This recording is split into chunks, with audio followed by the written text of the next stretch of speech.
ভালোভাবে ড্রয়িং করবে, হ্যাঁ।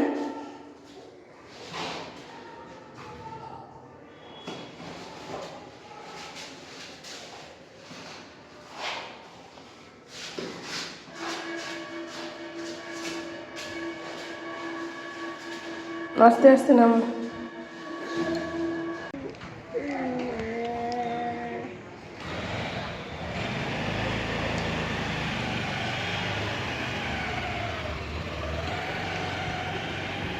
Good morning and welcome back to the channel to new blog. আমি মৌ ব্লগে তোমাদের অনেক অনেক স্বাগত আর ভালোবাসা জানিয়ে ব্লগটা শুরু করলাম। এখন ঘড়িতে বাজে 10টা 25। ওর বাবাকে বারবার বললাম 10টা 20-র মধ্যে চলে এসো। ফোন করে বললো এত দেরি করে যে কি বলবো। এখন এলো, এখন নিয়ে গেল 10:30টার ভিতর লাস্ট টাইম ঢোকার। তো এইটুকু থেকে এইটুকু দোকান থেকে এখানে আসতেও দেরি করে, কিছুতে টাইমলি দেয় না, বোঝে না যে এইগুলো ওদের ক্ষেত্রে কথাবার্তা গিয়ে হয়তো শুনতে হবে বা বলবে যে এত দেরি হলো কেন। যে কোনো ক্লাসই সিরিয়াস, সেটা ড্রয়িং হোক, সেটা হ্যান্ডরাইটিং হোক, সেটা পড়াশুনো হোক বা যে কোনো খেলার ক্ষেত্রেও হোক, সেগুলো বললেও শুনবে না। এটা তো স্বভাব ভাবে যে তুমি ঘরে বসে কি জগৎ দেখো। এই এই সমস্ত কথা শুনে শুনে না মাথা একদম পচে যায়। তখন মনে হয় পড়াশোনাটা করে কেন বিয়ে করতে গেলাম, পড়াশোনাটা করে পড়াশোনাটা কাজে না লাগিয়ে কি করতে এই বিয়ের ফাঁদে পড়লাম। সত্যি এটা প্রত্যেক মুহূর্তে ফিল করি এবং এই ফিলিংসটা আমি ট্রান্সফার করব মেয়েদের ক্ষেত্রে। এটা আমি ভেবেই রেখেছি, কারণ যে ভুলটা আমি করেছি নিজের পায়ে না দাঁড়িয়ে, নিজে একটা ইনকাম সোর্স না হয়ে বিয়ে করা, সেটা আর মেয়েদের এদের জামানায় করতে দিলে কোনো মতেই চলবে না। তার জন্য দায়ী হলো প্রথম মা বাবা। যেহেতু মায়ের একটা সান্নিধ্য ছোটোবেলা থেকেই নেই, সেটা একটা বড় ফ্যাক্টর আমার ক্ষেত্রে। মা থাকাকালীন যে ব্যাপারটা হয় আর মা না থাকাকালীন যে ব্যাপারটা হয়, বড় হওয়াটা পার্থক্য তো অবশ্যই থাকে। যাই হোক, সকাল সকাল ভারী ভারী অনেক কথা বলে নিলাম। আসলে মনটা এত মাঝে মাঝে খেপে যায় না, কি বলবো। কারণ হলো ছেলেরা কথা শুনতে চায় না, আর আমাদের সমাজ যতই বলুক যা কেন, হ্যাঁ মেয়ে ছেলে সমান হয়ে গেছে, সেই রকম ব্যাপার এখনও আসেনি। সব সময় ছেলেরা পুরুষ সিংহ, আর খুব কম সংখ্যক ছেলেরাই মেয়েদের কথা শোনে। আর মেয়েরা যতই যা ভালোভাবে পজিশনে থাকুক না কেন, সব সময় একটু ডমিনেটেড। এটা আমার বড় বাজে লাগে, খুবই খারাপ লাগে। তাই চলতো, এই হলো ব্যাপার। দেখি কবে এই পৃথিবীর আমাদের সমাজ ব্যবস্থা চেঞ্জ হয়, ইন্ডিয়ান মেয়েরা একটুখানি নিজের স্বর, নিজের ওই অস্তিত্বটাকে তুলে ধরতে পারে। চলো দেখা যাক। চলো আমি এখন কাজবাজ শুরু করি। ফ্রিজে প্রচুর খাবার দাবার আছে, সেগুলো আগে সদ্গতি করব। কালকে রান্না বান্না, তারপর শুক্রবারে করেছিলাম যে চিকেনটা, সেটা রয়েছে, ভাত রয়েছে, খিচুড়ি রয়েছে, সব মিলিয়ে একাকার কাণ্ড। ওর বাবাকে জিজ্ঞেস করবো। আর আমি তো সর্বভুক, আমার যা খেলেই হলো। আমার কথা হলো খাবার নষ্ট করা যাবে না। চলো দেখতে থাকো সারাদিন ব্লগটা, আশা করি ভালো লাগবে। ওয়েদার বেশ ভালো। দেখি বিকেলবেলায় যদি পারি মেয়েদেরকে নিয়ে একটু পার্কে যাওয়ার ইচ্ছা। মামামটা প্রত্যেক সপ্তাহে একটাই ওর বায়না যে মা একটু পার্কে চলো, মা একটু পার্কে চলো। এই একটা কথাই বলে, কিন্তু ওয়েদারটার জন্য নিয়ে যায় না। আর ওয়েদার ভালো থাকলে ওর বাবা একদম লেস ইন্টারেস্ট থাকে, পার্কে যায়। কি বলবো বলো, ও আজকে তো আবার উল্টো রথ। টান টান করে একেবারে কমপ্লিট করলাম কাজবাজ, তারপরে এলাম তোমাদের সামনে। মাঝখানে আর আসিনি, মেয়েদের চান করালাম, ভালো করে তেল ঠেল দিয়ে এলাম মাথায়। কয়েকদিন ধরে তেল দেওয়া হচ্ছিল না, যেহেতু এতটাই ওয়েদার খারাপ বর্ষার জন্য, তো আজকে চুল আঁচড়াইনি। এখন চানটা করে এলাম। আর খাবার দাবার আজকে তেমন কিছু বানাতে হয়নি, ছিল প্রচুর রান্না, ভালোই হয়েছে। আর আজকে দেখো দিন একদম আকাশ পরিষ্কার হয়ে আছে। আজকে বলছিলাম উল্টো রথ, কিন্তু উল্টো রথ নয় আজকে, কালকে আর পরশু মিলিয়ে। এই যে ওর বাবা যেটা শোয় ওটা রোদে দিয়েছি, তার মধ্যে এক কোনায় আবার মোহর হিসু করেছে দাঁড়িয়ে দাঁড়িয়ে। আর এই যে বিছানা ঠিক করলেও বিছানার উপায় নেই, সেই এলোমেলো করবে। আবার মাসি ঝাড় দেবে, তার আগে ঝাড়বো। আর এই দিকের বিছানাটা তো তুলে এখানে রাখা হয়, তাই কিছু কমপ্লিট করে নিয়ে যে এখানে জামা কাপড় শুকনো, এত জামা কাপড় শুকিয়েছে দেখো। এইদিকে চেয়ারে, এখানে মাসি সব ভাঁজ করবে। চলো রান্নাঘরে ঢুকি। রান্নাঘরে এই যে চিকেনটা জাল দিচ্ছি, চিকেন ছিল আমার তো ছোটো গ্যাসেই রান্না, তো যাই হোক চলছে। আর ডিম সকালে ওর বাবার ডিমের অমলেট করে দিয়েছিলাম, পাউরুটি দিয়েছিলাম। মাম্মামদের আলু ভাজা, দেখো দুটো আলু ভাজা সাইডে পড়েছে, খেয়ালই করিনি। আলু ভাজা করে মাম্মাম মোহর খেয়েছে, আর মাছ ভাজা দিয়ে খাইয়েছি। এটা হলো কচু সেদ্ধ, আর এটা হলো সোয়াবিন আলুর তরকারি, এটাও ছিল। ডাল সেদ্ধ একটু তুলে রাখলাম, আর এটা হলো ফোড়ন দিয়ে ডাল। এই হলো আমাদের আজকের মেনু। তো চলো দুপুরে খাওয়া দাওয়াটা করে নিই।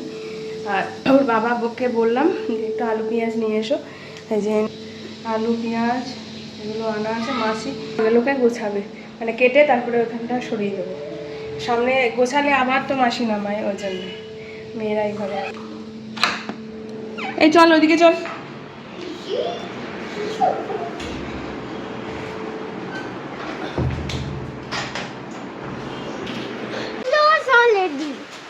রোজ হয়ে গেছে, বৃষ্টি পড়ছে দেখতে পাচ্ছিস তো। বৃষ্টির মধ্যে কি হবে, কিছুই হবে না। সারা দুপুর বিকেল ভালো থাকলো, আমরা বেরোবো, বেরোনোই হবে না।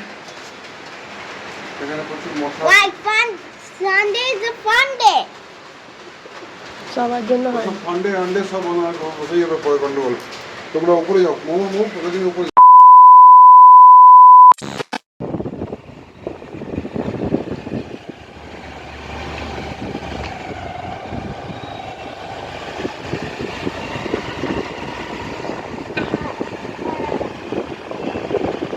রথের জন্য সাজিয়েছে।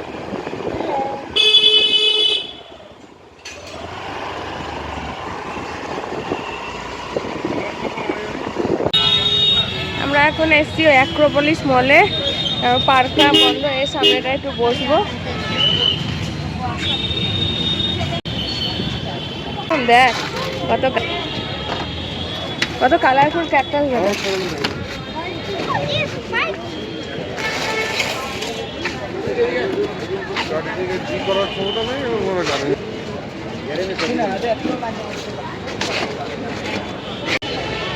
বাবা কত কিছু বসেছে, দেখি ঘুরে ঘুরে তো দেখি।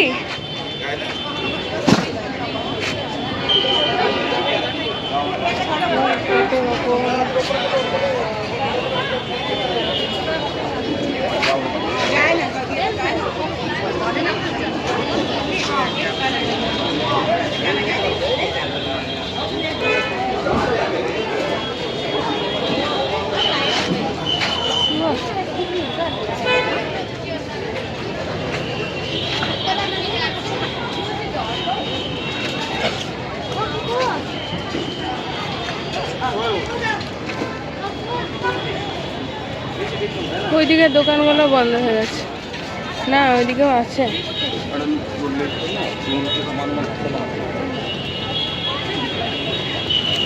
ভিতরটা একটু ঢুকলাম।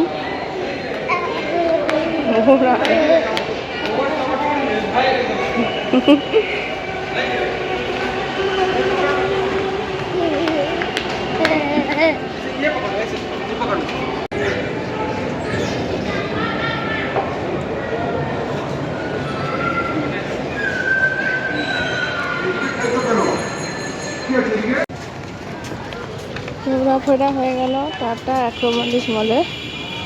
এখন ওই যে যাচ্ছি, এই ঘর থেকে বেরিয়ে একটু আসা হলো। এই যা কালকে থেকে স্কুল, গিয়ে জামা কাপড় আয়রন করতে হবে, ব্যাগ গোছাতে হবে, রোজকার যা কাজ আর কি।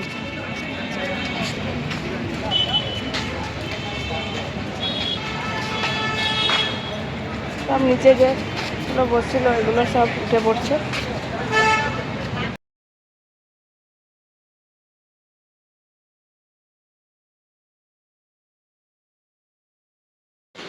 সাবধানে যাবে।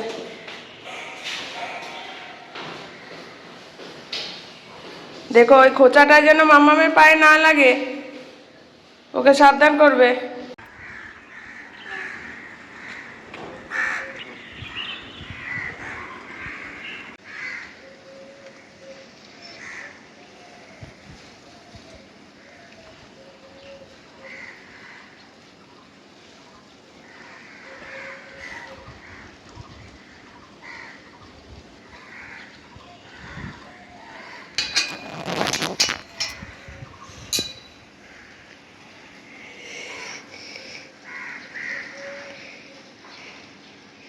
প্রচণ্ড রোদ আজকে, টেম্পারেচার একদম তুমুল অবস্থা। একদিকে ভালো হয়েছে এরকম রোদ হলে, এই যে দেখো সামনের এই জমিটা, মানে জমিটার যে ব্যাপারটা আছে, মানে জল জমে গিয়ে পুকুর হয়ে গেছে একটা জমি, এইগুলো শুকোবে তবে গিয়ে ভালো, নালে এই সমস্ত জায়গায় প্রচুর রকমের সরীসৃপ প্রাণীর উৎপাত হবে। আর জামা কাপড়গুলো একদম টনে শুকাচ্ছে। আজকে তো কম্বলগুলো এইদিকে দিয়েছি, কেসটা দিয়ে দিয়েছি, সব শুকোচ্ছে। এই যে এইদিকে কম্বল দুটো দিয়েছি, কেস দিয়েছি, সব দিকে সব জামা কাপড়। জিন্সটা এই জানলায় দিয়ে দিয়েছি, এখানে এই দেখো জুতো শুকাচ্ছে সব। আর এইখানগুলো সব পরিষ্কার করব আমি এখন। চাটা খেয়ে নিই, তারপরে ব্যাগ গুছিয়েছি। এই দেখো আমাদের ঘরে সকালবেলা এই পরিস্থিতি থেকে বিছানাটা ঝেড়ে ঝুড়ে রাখি, রেডি করি। আর রান্নাঘরও এলোমেলো থাকে, একটা গ্যাস তো একটু অসুবিধাই হয় টিফিন চা বানাতে। এই যে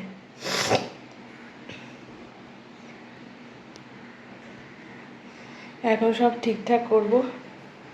আচ্ছা, good morning and welcome back to the channel to a new blog. আমি ব্লগে তোমাদের অনেক অনেক স্বাগত ভালোবাসা জানিয়ে ব্লগটা শুরু করছি। মোহরে কালকে রাতে হঠাৎ করে দেখছি গাটা গরম, জ্বর এসে গেছে, প্রচণ্ড জ্বর এসে গেছে। তো সাথে সাথে প্যারাসিটামল নিলাম। ওর বাবার কাছে ছিল, বলছে যে ঘুমোচ্ছে না। তো আমি তো অত দেখিনি, নর্মালি ছিল, যা শরীর টরীর খারাপ হলে যেমন চট করে হাত দিয়ে দেখি গায়ে। যখন আমি শুতে গেলাম তখন দেখছি ও মা ওকে টাচ করছে, এত গরম লাগছে, এত জ্বর এসে গেছে। ওর বাবা বলছে হ্যাঁ জ্বর এসছে। না, আমি অনেকক্ষণ ধরে ভাবছি ও ঘুমোচ্ছে না, ও উসকুস করছে, ও মনে হয় শরীরটা খারাপ নাকি না, গাটা গরম লাগছে, হয়তো বগলের পোর্শনটা মনে হচ্ছে গরম।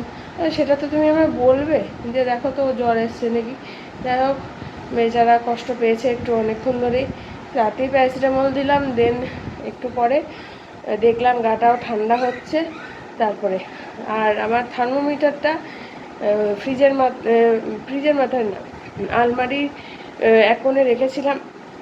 এমন ও একদিন ধাক্কা মেরেছে, ওটা পড়ে বাক্সর মানে ডাব্বাটার মধ্যেই ভেঙেছে ভাগ্যিস। আমি সাথে সাথে ওটাকে নিয়ে একদম ছুঁড়ে বাইরে ফেলেছি, কারণ থার্মোমিটার ভাঙা এত ডেঞ্জারাস জিনিস না, কি বলবো।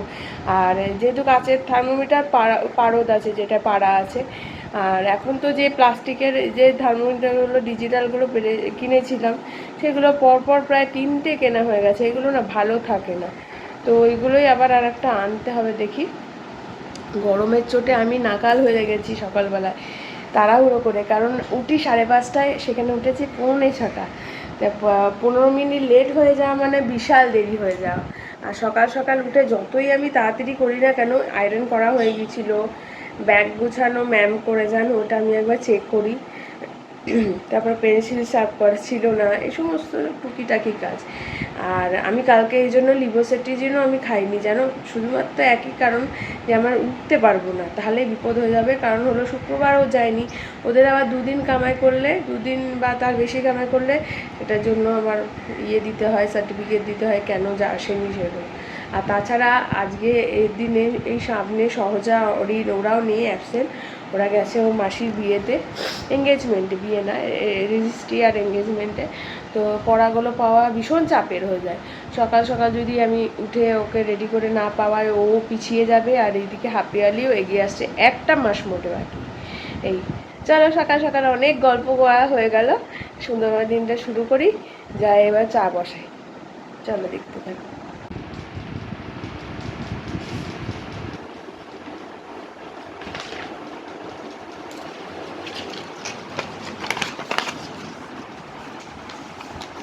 ওনাকে বই কেনা দেওয়া হয়েছে কালকে, উনি রং করতে ভালোবাসেন, তাই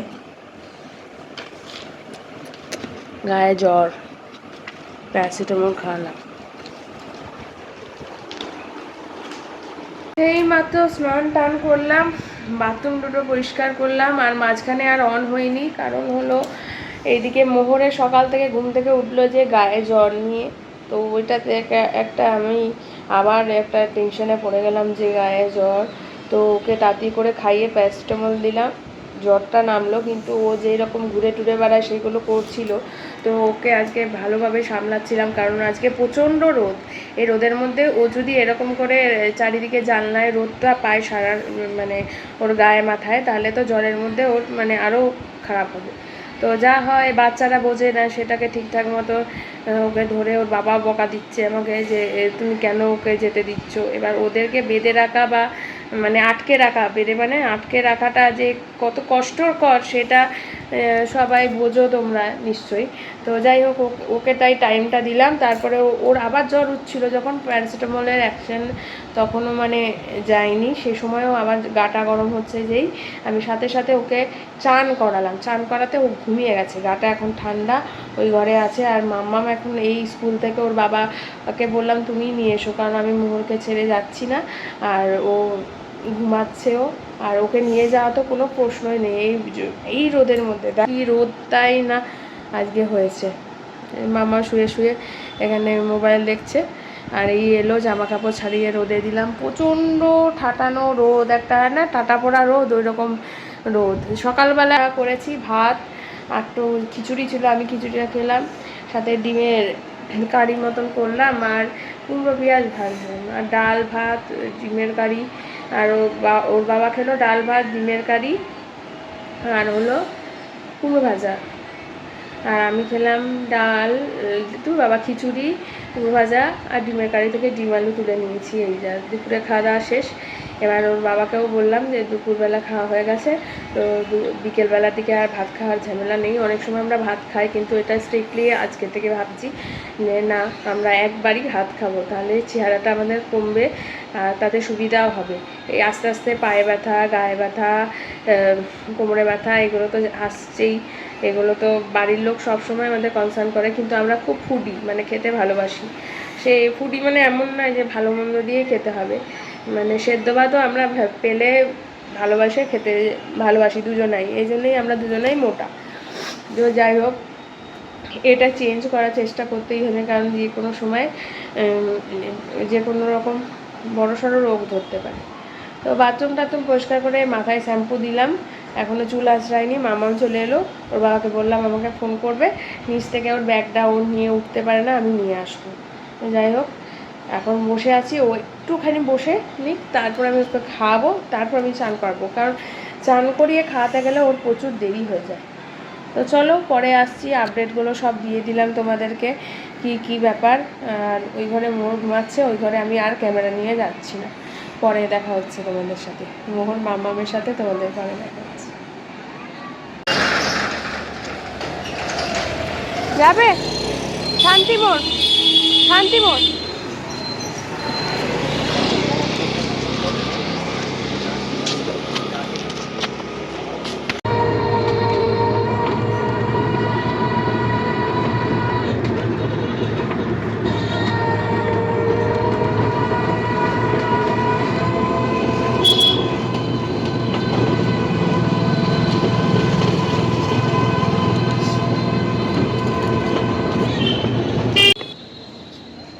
চলো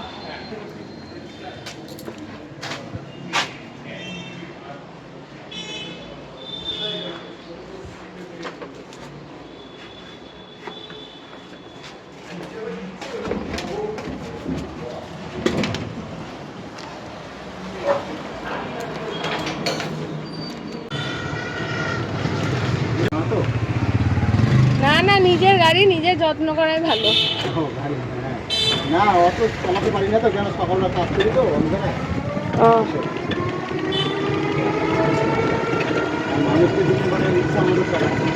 হ্যাঁ, ঝমঝমিয়ে বাইরে বৃষ্টি নেমে গেল। মেয়েটা আমার ড্রয়িং হ্যান্ডরাইটিং স্কুল থেকে আনতে ওর বাবা অনেকক্ষণ ওয়েট করলো। দেখো আকাশ মেঘ করে একদম কালো করে বৃষ্টি করছে, দেখতে পাচ্ছ বৃষ্টি? দাঁড়া, হ্যাঁ দেখো আবার বৃষ্টি শুরু হয়ে গেছে। এবার এখানে ওর বাবাকে বললাম তুমি একটা উইন্ডশিটার পরো, ওকে একটা যেটা পরে যায় সেটা পরে নিয়ে এসো, দিয়ে তুমি ওকে নামিয়ে দাও, দিয়ে দোকানে যাও, কারণ 8টা প্রায় বাজতে চললো, সন্ধ্যে 7:30 পর্যন্ত ক্লাস হয়। ঠিক আছে, দেখো কত ফ্যাসিং হচ্ছে, কী যে চিন্তা লাগে না। শুকনো খটখটে ছিল সারাদিন, ব্যাস রাত থেকে আবার এতদিন বৃষ্টি হয়ে তবুও এই বৃষ্টি আর ছাড়েনি।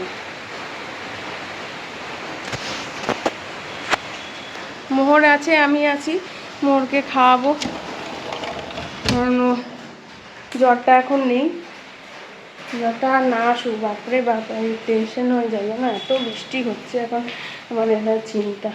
শুনলে পুজো সব দিয়ে দিলাম, এই যে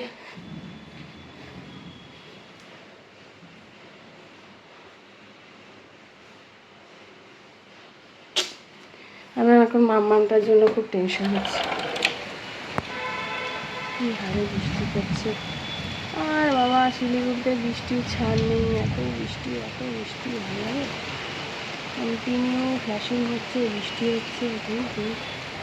ঘড়িতে বাজে এখন 11:30, আজকে মেয়েদের খাওয়ানো হয়ে গেছে, মোহরের জ্বর আর আসেনি ঠাকুর করে, এখন যাব খেতে।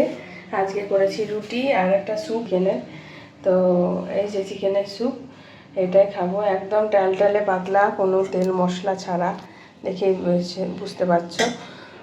খেয়ে নিই রুটি আর চিকেন স্যুপ খাবো, দিয়ে ঘুমাবো, আর পাচ্ছি না। চলো, স্বাধীন ব্লগটা কেমন লাগলো সেটা অবশ্যই লাইক কমেন্ট শেয়ার করে আমি জানাবে, আর যারা এখনো সাবস্ক্রাইব করনি প্লিজ সাবস্ক্রাইব মাই চ্যানেল আমি মৌ ব্লগ, সাথে থাকো, দেখতে থাকো, কালকে আসছি আবার একটা নতুন। চলো আজকের মতো tata, take care, good night.